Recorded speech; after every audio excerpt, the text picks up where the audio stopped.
Oi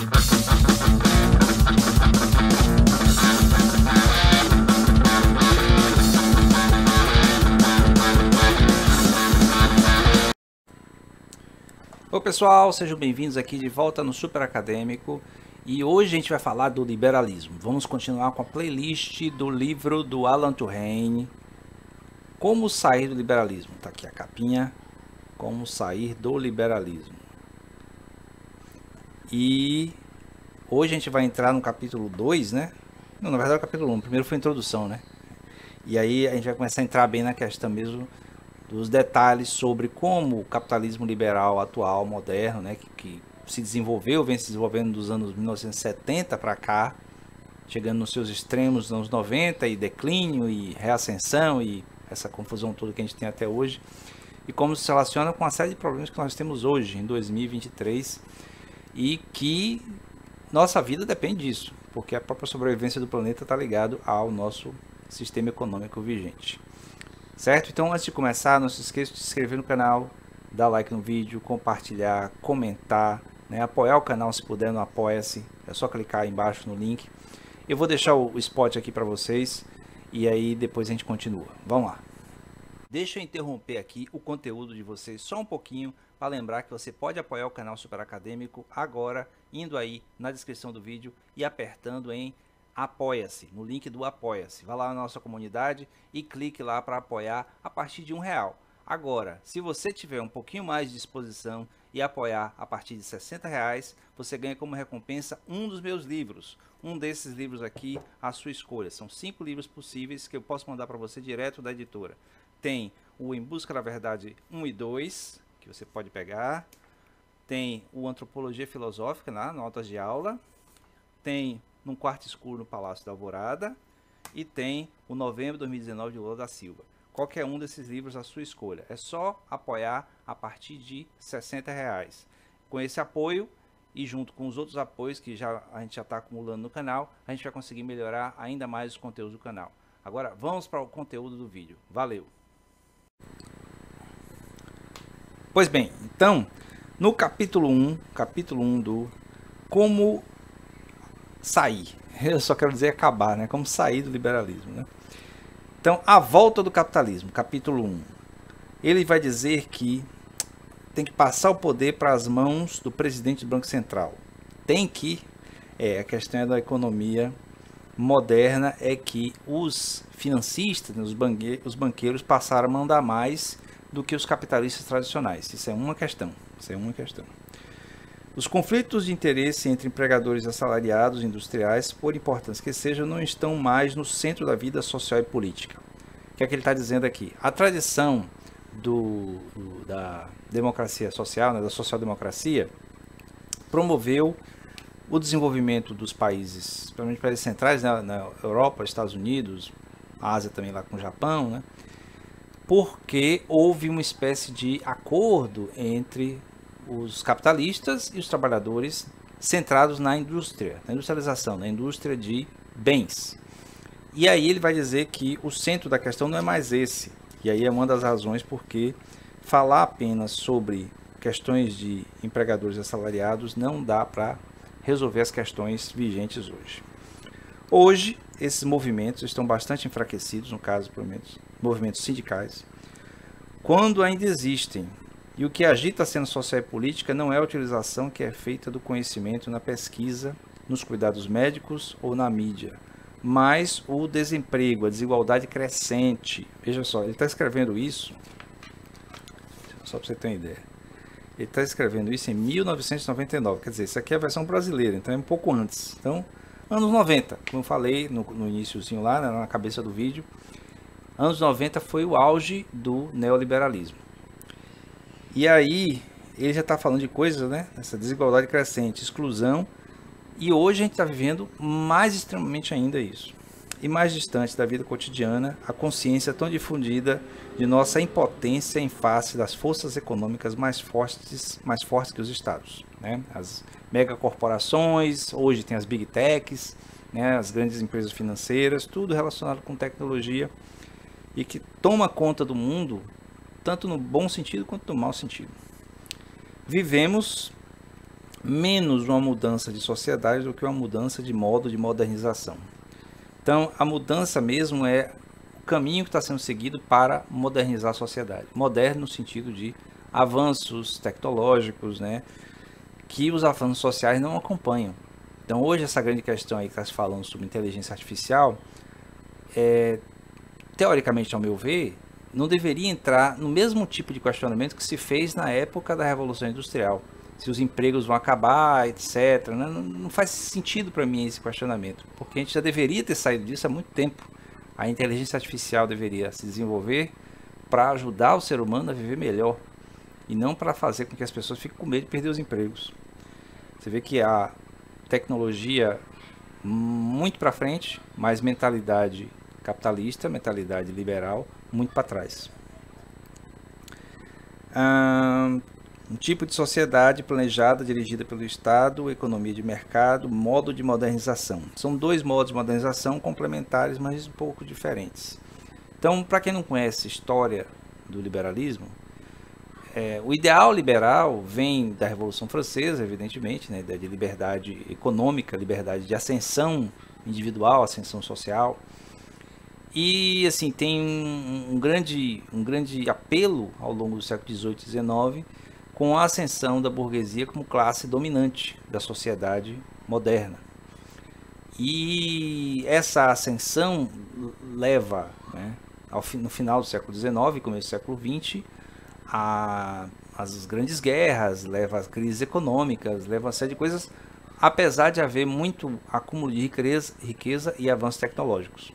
Então, o que há de contraditório é o fato de você ter um sistema que alavanca o desenvolvimento, alavanca a produção, mas ao mesmo tempo gera problemas sociais terríveis e que até hoje a gente não conseguiu achar a solução. O capitalismo e o socialismo são modos de modernização e não tipos de sociedade. O primeiro define-se pela administração da mudança pelo mercado, que é o capitalismo. O segundo, pelo papel dominante do Estado. Então vejam, o que ele está afirmando é que tanto o socialismo quanto o capitalismo são modos de modernizar a sociedade, mas não de ser sociedades diferentes. Modernizar no sentido tecnológico mesmo. Então, se você olhar historicamente, o que aconteceu com a Rússia, quando virou União Soviética, foi o quê? Foi um processo de modernização monstruoso, no sentido de monstruoso de grande, né? Se desenvolveu muito rápido e muito intensamente, mas monstruoso também no sentido de deslocar, destruir modos de vida que eram tradicionais, do mesmo modo que o capitalismo na maioria dos países. À medida que o capitalismo avança nos países, ele vai destruindo os modos de vida tradicionais. Então, os dois sistemas pensam o mesmo objetivo, só que de maneiras diferentes. É o que ele está dizendo. Passamos de uma forma de socialismo a uma forma de capitalismo, que o mercado substituiu o Estado como principal força reguladora de nossa sociedade. Veja como tem sido esse enfraquecimento do Estado em momentos decisivos, atuantes, né, como no período da pandemia. Certo? Então, o mercado como regulador da sociedade, numa situação como a da pandemia de Covid-19, foi incapaz de resolver os problemas. Teve que ser os estados, né? Os estados, os países, os governantes, as ações governamentais que tiveram que alavancar as coisas. Se fosse pelo mercado, ia deixar morrer um bocado de gente e vender vacina de acordo com a necessidade de mercado. Então, dá para ver que há aí uma espécie de desequilíbrio entre o discurso, né, do liberalismo, o discurso do que é ideal no liberalismo, que é idealizado no liberalismo, e o que acontece de fato. Isso para dar um exemplo, né? Um outro exemplo seria a contínua crise ambiental em que nós vivemos. Certo? Então, se desprezar o papel dos estados, né, dos governos, o mercado sozinho não vai conseguir resolver os problemas ambientais e a situação vai ficar cada vez pior. Pelo menos é a minha impressão. Se você discorda, acha outra coisa, coloque aí nos comentários. Mesmo se tiver comentários em desacordo comigo, pode deixar, eu não vou apagar.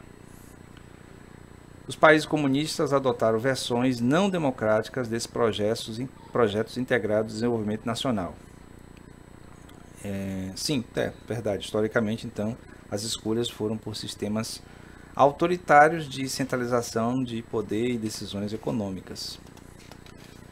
A ideia de uma economia desembaraçada de todo controle social e político é absurda. A economia é um sistema de meios que deve ser posto a serviço de fins políticos. Veja que ele está pregando, de certo modo, uma maior regulação, né? Uma maior presença do governo do Estado na economia, mas não uma substituição. Veja que é diferente. Então, hoje em dia se briga muito, se discute muito nessa polarização do mundo em relação à regulamentação estatal, confundindo isso com um sistema socialista ou comunista, o que não é. Certo? Não é. Você só tem uma presença maior do Estado regulando para impedir que haja discrepâncias, para impedir que haja exageros de mercado que ponham em risco a própria sociedade. Deixa eu ver aqui. Capitalismo, é preciso que os mercados se autorregulem sem intervenção externa. Isso aí é mentalidade liberal, isso é básico do liberalismo. O capitalismo é a sociedade dominada por sua economia. Não deve se perder, né, na ilusão de uma economia liberada de todo o controle social. Veja só, por que é uma ilusão? Porque desde a nossa atuação como consumidores até a regulamentação jurídica, né, a aplicação das leis, tudo isso é controle social sobre o mercado.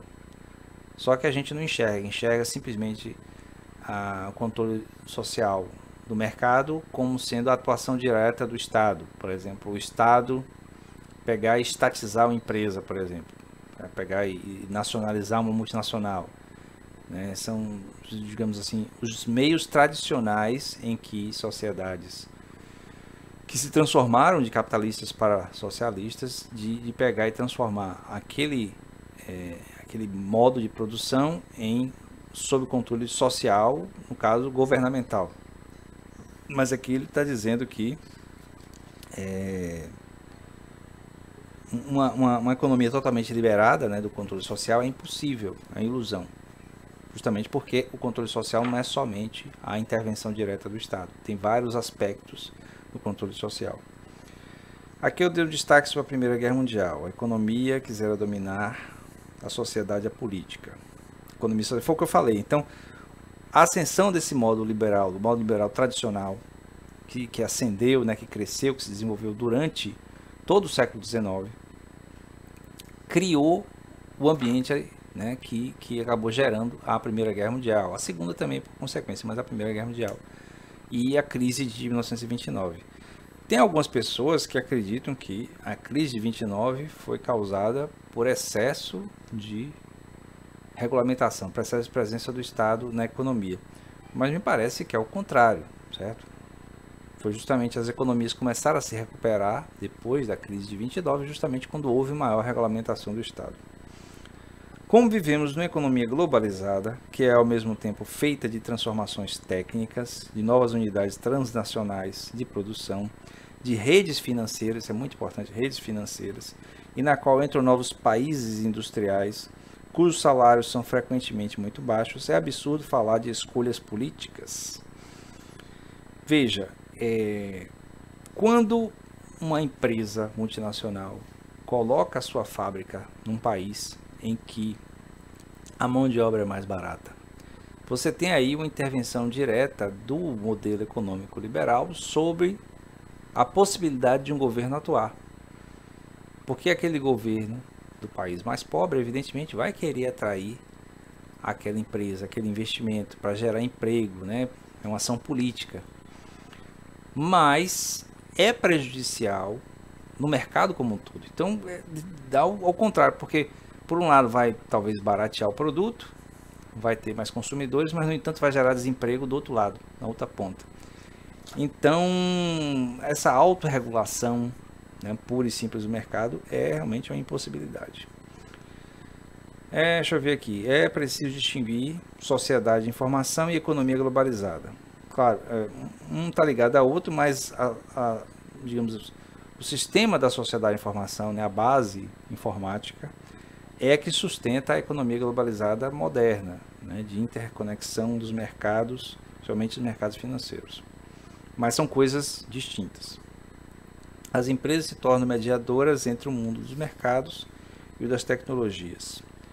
Tudo isso que é essencial e que identifica um dos campos principais onde se decide nosso futuro não tem muito a ver com a globalização, porque são decisões feitas não por um ente global, tipo a ONU, são decisões tomadas pelos grandes CEOs das multinacionais, junto com governantes também, né? As cúpulas como a de Davos, por exemplo, o Fórum Social, Fórum Econômico Mundial.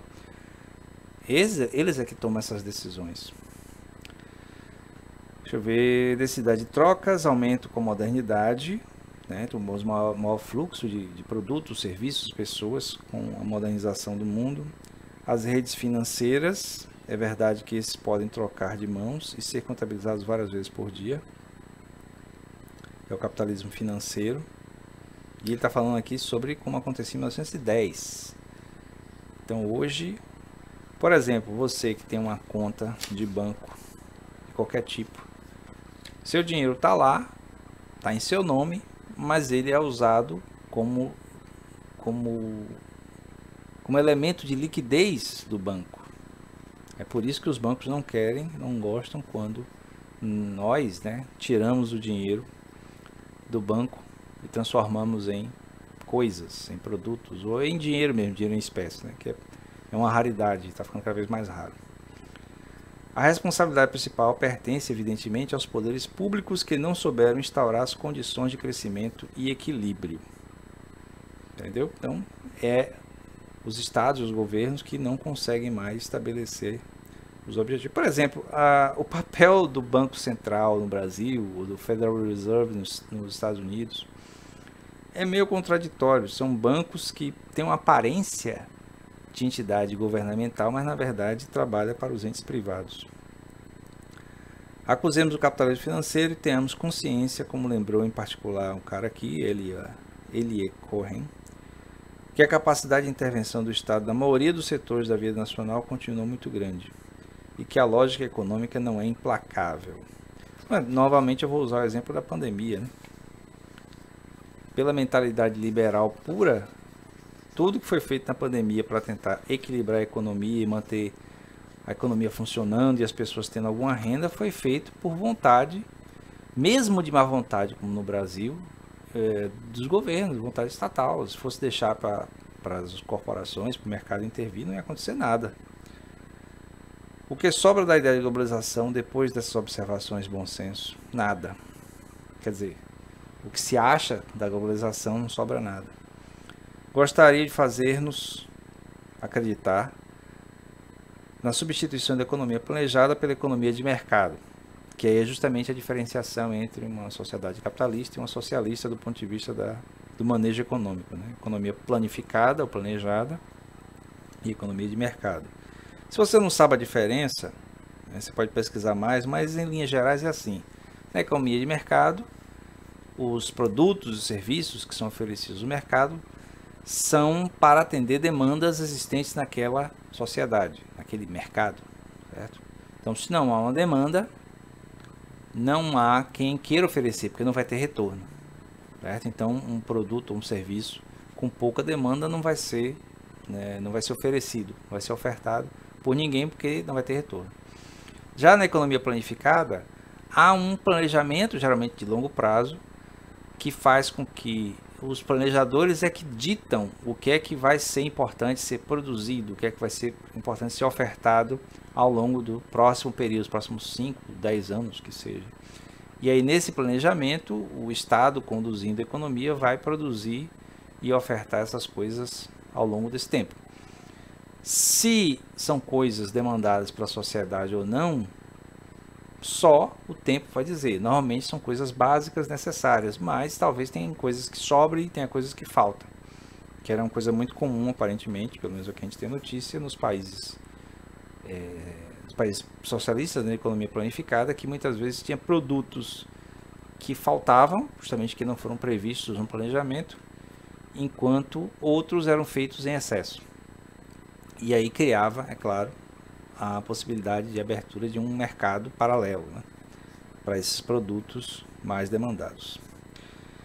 Tá, bom, é um modelo de pensamento único, né, da economia liberal, como se fosse atender a todos os desejos, mas o que se vê, porque tal propaganda teria tanto sucesso enquanto o desemprego e o descontentamento aumentam.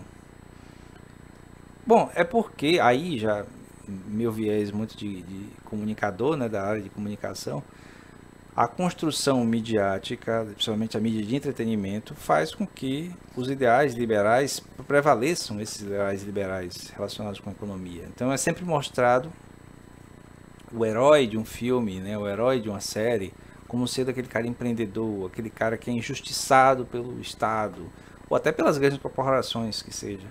Mas ele empreende, ele busca um sonho, certo? Então, essa coisa de buscar um sonho e tal, isso é muito dessa mentalidade liberal. Não é que seja uma coisa ruim, é que se todo mundo busca o seu sonho do ponto de vista econômico, de se realizar, de ascender, evidentemente não vai ter espaço para todo mundo, certo? Então, quem não conseguir chegar lá e ser o grande vitorioso, não tem direito a uma certa sobrevivência também? Certo? O grande questionamento que eu faço é esse. Deixa eu ver, é menos uma situação econômica do que uma situação social que encorajou a difusão maciça de uma ideologia capitalista que convém tanto ao conservantismo, está escrito assim, social de direita e de esquerda, quanto ao Golden Boys da finança. Aí eu coloquei aqui que você tem a situação conservadorismo social de direita e de esquerda, somados, gera uma situação social de crença nessas ideologias. O mundo não se unifica, fragmenta-se. Bom, engraçado, ele está falando isso aqui nos anos 90, mas evidentemente é o que a gente vê hoje. Essa fragmentação, no caso, uma fragmentação polarizada, né? Mas tanto do ponto de vista econômico também.